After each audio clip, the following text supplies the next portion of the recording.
ऑक्सीकरण क्रिया। ऑक्सीकरण क्रिया किसे कहते हैं अगर कोई पूछे तो देखो पहले ऑक्सीकरण अभिक्रिया। अब इसको अंग्रेजी क्या कहते हैं देख लो कि पहले ऑक्सीकरण को कहते हैं oxidation reaction. Oxidation reaction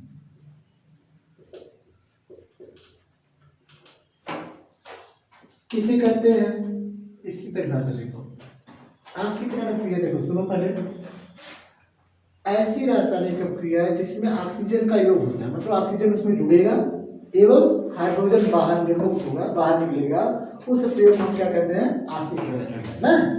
oxygen का क्या होगा योग होगा, यहाँ लिख दे रहे हैं ऑक्सीजन उसमें जुड़ेगा, ऑक्सीजन उसमें जुड़ेगा और हाइड्रोजन क्या होगा बाहर जाएगा, निर्मुक्त होगा, हाइड्रोजन बाहर निकलेगा। इसी प्रकार की क्रिया को हम क्या कहते हैं ऑक्सीकरण क्रिया ना। उदाहरण देखो इसमें, इसका उदाहरण क्या होता है, जैसे मैग्नीशियम ऑक्साइड की अभिक्रिया हम जब हाइड्रोक्लोरिक अम्ल से कराते हैं, हाइड्रोक्लोरिक अम्ल से, तो यहाँ प्राप्त क्या होता है magnesium chloride plus chlorine gas उसके साथ जल। इसी प्रकार की क्रिया को हम क्या कहेंगे ऑक्सीकरण क्रिया। या इसका नाम देखो लिखिए मैग्नीशियम मैग्नीज ऑक्साइड, मैग्नीज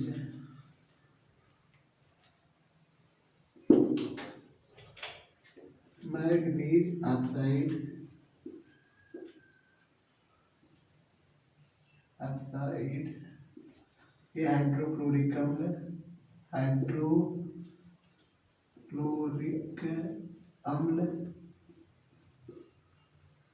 और ये मैग्नीज क्लोराइड,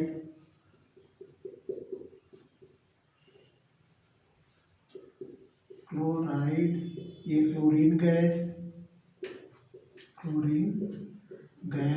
और ये जल।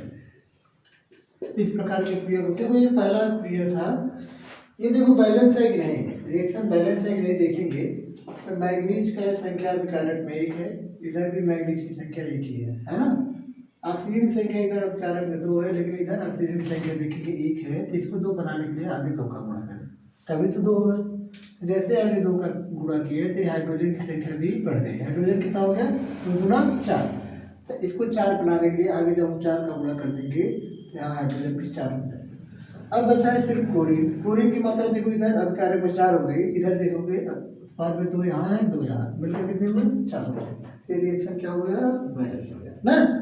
दूसरा इसी का देखो एग्जाम्पल, जैसे जिंक धातु की क्रिया जब हम कॉपर सल्फेट से कराएंगे तो यहाँ से देखो ये कॉपर को प्रतिस्थापित थोड़ा अलग करके बनाएंगे क्या जिंक सल्फेट प्लस कॉपर।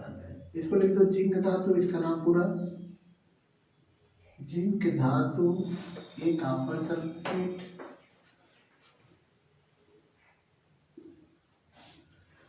ये जिंक सल्फेट,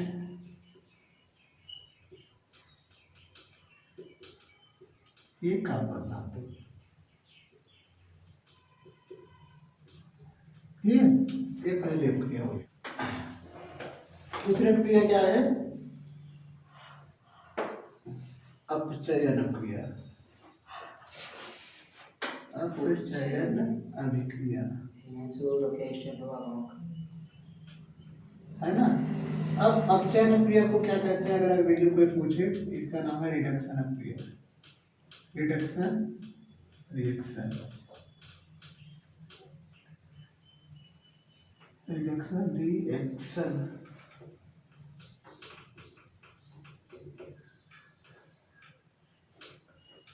अब देखो इसकी परिभाषा क्या होती है, जैसे ऑक्सीकरण में क्या होता है ऑक्सीजन का योग होता है, हाइड्रोजन बाहर निकलती है, वैसे अपचयन में उसका अपोजिट उल्टा, इसमें क्या होता है हाइड्रोजन का योग होता है, हाइड्रोजन का योग होगा जुड़ेगा और ऑक्सीजन क्या होगी बाहर, ऑक्सीजन निर्मुक्त होगी, हाँ उसका अपोजिट है ना। इसकी परिभाषा अगर कोई पूछेगा तो बता सकते हो, ऐसी रासायनिक अभिक्रिया जिसमें हाइड्रोजन का योग होता है एवं ऑक्सीजन बाहर निकलती है, निर्मुक्त होती है, उस प्रकार की अभिक्रिया को अपचयन अभिक्रिया कहते हैं, है ना। और देखो इसका उदाहरण क्या है, इसका उदाहरण देखो, उदाहरण पहला जिंक ऑक्साइड। जिंक ऑक्साइड के अभिक्रिया जो हम कॉपर से कराते हैं, कॉपर का कार्बन से कराते हैं तो बनता क्या है,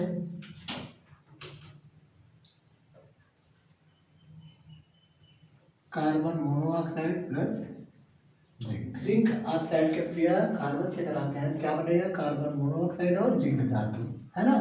इसका नाम देखो, जिंक ऑक्साइड, एक कार्बन धातु, कार्बन है, फिर मान लो कार्बन, ये कार्बन मोनोऑक्साइड, कार्बन मोनोऑक्साइड और ये जिंक धातु। पहला हो गया। दूसरा इसका एग्जांपल देखते हैं, जैसे आयरन ट्राइक्लोराइड की अभिक्रिया जब हम हाइड्रोजन सल्फाइड के साथ कराते हैं तो क्या प्राप्त होगा, आयरन क्लोराइड प्लस हाइड्रोक्लोरिक अम्ल प्लस सल्फर, है ना। अब यहाँ देखो इसका नाम क्या है, आयरन क्लोराइड, मान लो आयरन ट्राइक्लोराइड,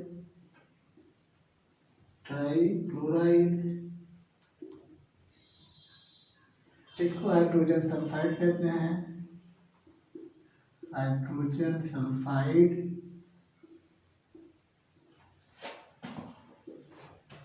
इसको आयरन क्लोराइड, आयरन क्लोराइड, ये हाइड्रोक्लोरिक अम्ल, हाइड्रोक्लोरिक अम्ल, और ये सल्फर। सल्फर को ही हम गंधक भी कहते हैं, गंधक कहो चाहे सल्फर कहो, एक ही मतलब है। अब देखो कि ये रिएक्शन संतुलित है कि नहीं, दूसरा वाला। यहाँ देखो क्लोरीन की संख्या अभिकारक में, देखो पहले आयरन की संख्या इधर 1 है, इधर भी आयरन की संख्या 1 है, ये तो बैलेंस है। यहाँ अभिकारक में देखेंगे तो क्लोरीन संख्या 3 हो गई और यहाँ क्लोरीन संख्या 3, ये भी बैलेंस है। हाइड्रोजन की संख्या देखो इधर 1 है, लेकिन इधर 2 है, इस साइड 1 है, इसको 2 बनाने के लिए आगे 2 का गुणा करेंगे, है ना।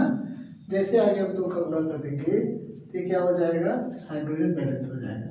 अब हाइड्रोजन तो बैलेंस हो गया, लेकिन ये आयरन बैलेंस नहीं है, तो आयरन क्लोरीन बैलेंस नहीं है। क्लोरीन इधर 2 हो गया और यहाँ 2 मिलकर 2 4 हो गया। इधर क्लोरीन की संख्या 6 है, 3 ही है, इसको 6 बनाने के लिए मान लो 2 का आगे गुणा कर देंगे, 3 दूना 6 हो गया। अब आयरन 2 हो गया, इधर आयरन 1 है, यहाँ आयरन को भी 2 बनाने के लिए 2 का गुणा कर दो, जैसे 2 का गुणा कर देंगे तो आयरन 2 हो जाएगा। अब देखो सभी बैलेंस है कि नहीं, आयरन 2 हो गया, यहाँ भी आयरन 2 ही हो गया।